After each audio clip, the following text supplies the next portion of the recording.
তো সে কিন্তু ঘুমের ঘরে বর্তমানে এখন আছে। ঘুম থেকে উঠছে, উঠে দেখুন সে খাবার পেয়ে কি করতেছে। খাবারটা টেনে ছিঁড়ে ফেলছে। বিস্কুট কোথায় পড়ছে আম্মু?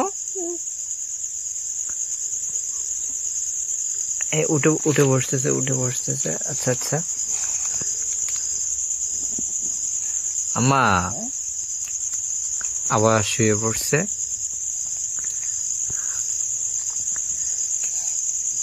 আম্মা তুমি কি খাচ্ছ আম্মু?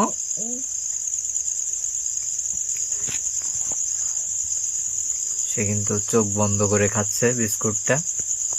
ভালোভাবে খেয়াল করুন আপনারা। তো এটাই হচ্ছে আমার রাজকন্যা। তার ঘুম ভেঙে গেছে, এখন তার ক্ষুধা লাগছে, সে খাবে। সে ঘুমায়ে ঘুমায়ে খাইলেও সে খাবে এখন।